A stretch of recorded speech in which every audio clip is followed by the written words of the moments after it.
Hi guys, White Witch 110 here. I'm going to work on the Halloween napkin ring holder. Now I don't have black lace, so I took white and I painted it black. I'll have to wait for that to dry, of course, before I can put it on to there. And although my idea with the pearls was great last night for this, they fell. So I'm going to need to use my hot glue gun to attach them. But I was going to work on the teasel, but I didn't have enough of the lace to go around the body, which will end up being the collar. So I'm gonna have to check out either the dollar store or the fabric store that's not that far from me here and see if they have any. Boy, I'm glad this is working. I mean, why wouldn't it, right? It's pink. There. Black lace. So that's going to have to dry. I'm a mess. Haha. Like that never happens. Okay. Let's clean up. Okay, so I'll at least show you. I did small one at 5.5, large one at 10 inches. And there's the material cut out. This is so pretty. And it is such a nice soft material. I love it. But basically what I'll be doing, now I may be using the middle from my Christmas decors and like that, and then I would thread the lace all the way around, and then I'd gather it up so you'd have like a little ball. Now you don't have to put this in if you don't want to. You can always make the bottom of it flat anyways. And because I do not have fill, or I don't have the stuffing, I was just going to use the yarn. Got it at the dollar store. Put that in here. And then, excuse me, and that would make it nice and puffy. All of any lace that I do have, it's like about this wide, and that's way too wide. And this, I don't even have enough. I might have if I hadn't used that for the black, but see, I don't have enough to go around that either. But that's the start of it anyways. So tomorrow's Friday, so maybe I'll go to the dollar store tomorrow after work, possibly, and see. If some of you have seen my little quick vid, is schools in Ontario here are closed.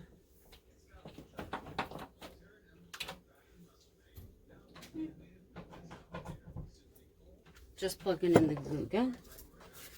Yeah, so one of the guys at work said, see you in 3 weeks. Okay.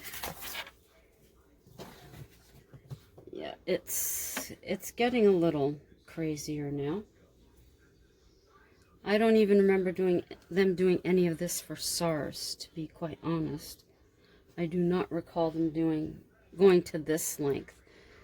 I mean, even then, with church. At that time I was Catholic, and the holy water was taken out of the dishes. I remember that, and there was no wine given. And that was about it precaution-wise. But with this one, it just seems to be ballooning out of control with the way some people are reacting to it. Now, hubby did read something this afternoon in regards to our Prime Minister and his wife are quarantining themselves because she apparently has had a bad fever. So there you go.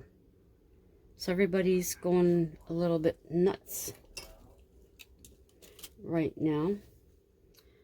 I mean, I dare say after hearing that, there's probably more toilet paper that's been, you know, bought up by people. So, us, we're still trudging. That's for sure. But, yeah, so kids will be having their March break. And then they will be having until April 4th off. Which a lot of them I don't think are realizing. Although they're happy, I'm sure. They're going to have to make up for that. Which likely means summer school. They won't be too happy then. The universities, as far as they're not publicly funded, so students will still have to attend that. But they're saying the main thing is that if you're out in public and you do touch anything, do not bring your hands to your face, because that's the way the virus will enter you, is through your nose. Hey, what's this? See? Oh, come on. There we go.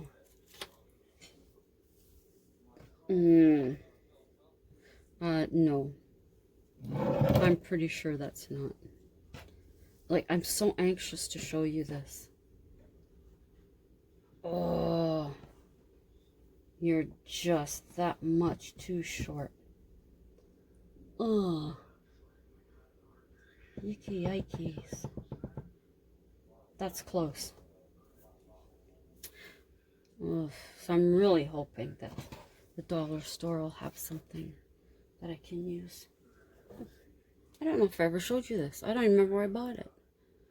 Isn't that cool? Pencil. Yes, waiting for this.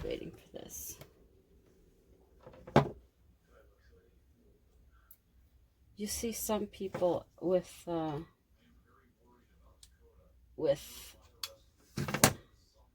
masks, but not a lot. Oops. No, that's what I keep hearing.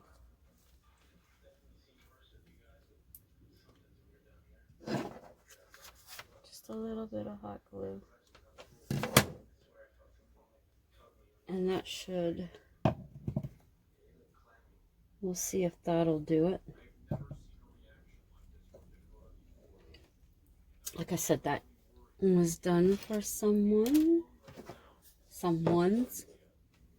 It's a couple that will be getting that. Now I have this. I had bought this. Oh, what happened there? Uh-oh. I think the cat got at it. This glitter at the dollar store. And I had originally thought to place this on here.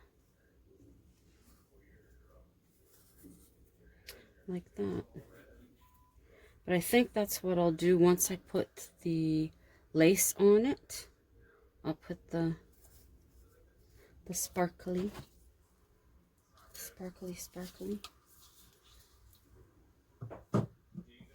Next. No, that Okay. Okay, this is one of my favorite photos from Mud Lake. This is the Great Egret. It was raining that day. I might have taken this with hubby's camera, come to think of it. I just might have. The Great Egret is 94 to 104 centimeters in length. It will be found in marshes, riverbanks, canals, and lake shores. They nest in isolated pairs in trees or tall shrubs. They use sticks to form the nest. Now, the first time that hubby and I seen the Great Egret was at Mud Lake, and there was 2 of them up in a tree. There are 3 to 5 pale blue to bluish green eggs that will hatch in 23 to 26 days, and they will have 1 to 2 broods. It is a patient feeder. It slowly stalks its prey, then strikes with its bill. The egret will eat any small creature. Look at that. That's one pointy thing there. It was first reported in Ontario in 1953. Through sightings, it was official in 1975. Their feathers are white, and at one time they were worth $32 an ounce. They were used to decorate hats.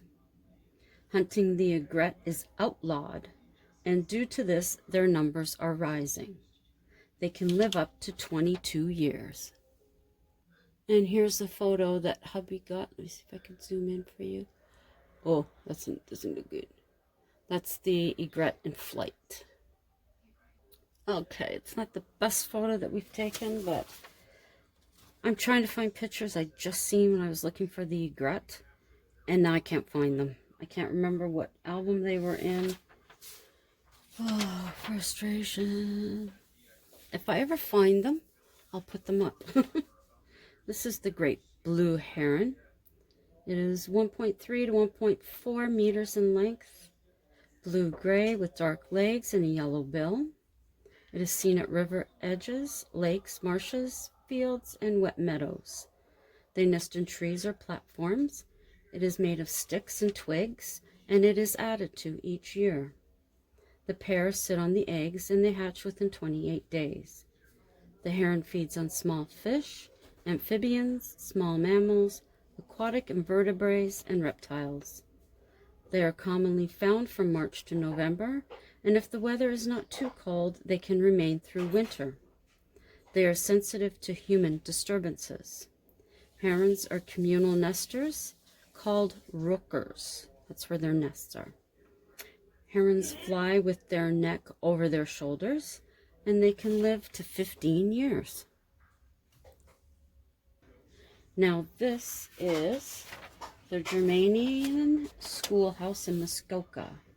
The schoolhouse was part of a village settled in the 1860s. In May 1869, H. Hindemann's house was rented at the school for 6 months. The first teacher was Miss M. Spence. 1872, the permanent building of logs was constructed. 1888, a new school was built to handle the growing population. The total cost was $405. By the end of the 19th century, Germania population was declining. By 1898, only 75 people remained. There is a handwritten list of all the teachers from 1911 to 1960 that is still in the schoolhouse. Spirits of the past residents are seen walking within the area, and there is an eerie vibe within the schoolhouse and its surrounding area. Now this happy little fellow here is a cartoonish rendering of Ogopogo, a cryptid. This cryptid is said to live within Lake Okanagan in British Columbia. In 1926, 30 cars of people seen the cryptid on Okanagan Mission Beach, and described it as serpent-like. Ogopogo has been witnessed by the First Nations community since the 19th century. Usually, it is described as being 40 to 50 feet in length. It resembles a Basiosaurus, I think that's how you say it, that became extinct 40 million years ago. The myth claims that Ogopogo lives in a cave in the middle of the lake. A gentleman said that he found remains of the creature while kayaking, and he took the remains back and placed them in his freezer at home. Arlene Gall, an author who has written about the monster, made arrangements with the gentleman for the tissue to be analyzed. And I didn't find anything as to whether he agreed to it. So unfortunately, that kind of just leaves that hanging right there. Not very nice, eh? Now this happy little guy is the Big Apple that you can find in Colborne, Ontario. It is said to be the world's largest apple structure.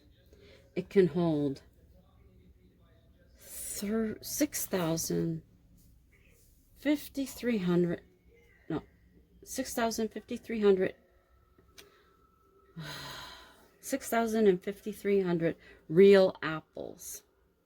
It opened in 1987, and you can climb to the top, which is 10 meters high, for a great view. It is also famous for homemade pies, breads, cookies, muffins, and candy apples. And its oven can bake 450 pies at a time. Now this guy here is a giant beaver that can be found in Beaver Lodge, Alberta. The trade of beaver pelts put Canada in the spotlight in the 1600s. The beaver is featured on coins, stamps, and the Hudson's Bay Company shield. In 1975, it became an official symbol of Canada. July 2004, this 3-meter-high beaver was unveiled to mark the town's 75th anniversary. That's one big beaver. Let's see if I can get some other photos of him here.